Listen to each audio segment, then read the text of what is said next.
প্রায় 6 বছর পর আমার ছোটোবেলার বান্ধবীর সাথে আবার দেখা হলো। তা হ্যালো বন্ধুরা, তোমরা সবাই কেমন আছো? আশা করি ভালোই আছো, আর আমিও ভালোই আছি। তো বাপের বাড়ি থাকলে তো ভালোই থাকবো, তোমরা সবাই জানো আমি অনেক দিন থেকেই বাপের বাড়িতেই আছি। আর এই বান্ধবীও বাপের বাড়ি এসেছিলো কোনো একটা কারণে, তো ও আমাকে ফোন করছিল যে তুই কি বাড়িতে এসেছিস? তো আমার ব্লগ দেখে ও সেজন্য, তো আমি বললাম হ্যাঁ আমি বাড়িতেই। তো এই যে ও ছেলে ওর ভাগ্নিকে নিয়ে আমাকে সাথে দেখা করতে এসেছিলো, কারণ আমি তো যেতে পারবো না, ও ভালো মতনই সেটা জানে, তাই ও আমার সাথে দেখা করতে এসেছিল। আর আমি ও ভিডিও করছিলাম বলে ও আমাকে বকা দিচ্ছিল। ছবি তুলছো কেন?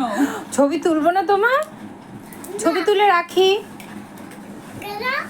মা শাসন করবে রে তোকে, আর বড় হলে ও। তুমি রাগ হয়ে যাচ্ছ কেন? তুমি তোলো তোলো। এটা তোমার পাপা দেখবে এটা কিন্তু বন্ধু বন্ধু আমার। হ্যাঁ এটা আমার বন্ধু, তোমাকে বলছিলাম না আমার একটা বান্ধবী আছে, বান্ধবীর একটা ছোট্ট ভাই আছে, ভাই আনছে ওই যে ছোট্ট ভাই। ভাইটাকে নিয়ে যাবে তোমাদের বাড়িতে?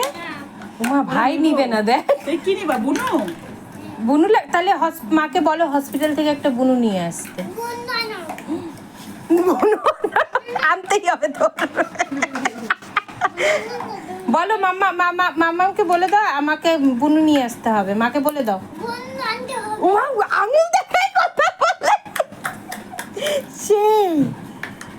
তারপর বান্ধবীরা যাওয়ার সময় হয়ে গেছিলো, কারণ অনেকটা রাত হয়ে গেছিলো, যেহেতু বাচ্চা নিয়ে এসছে, বললো যে যাওয়ার আগে দিয়ে তোর বাচ্চাটাকেও কোলে নিয়ে নিই, তারপরে আবার কবে না কবে দেখা হবে। তারপরে এই যে চলে গেল ওরা। তো অনেকদিন পরে এইভাবে দেখা করে খুব ভালো লাগলো, জানি না আবার কবে এইভাবে দেখা করবো। তো যাই হোক, আগের দিনগুলো খুব মিস করি। আবার আব্বা হ্যাঁ ভাইটাকে তো টাকা বললাই।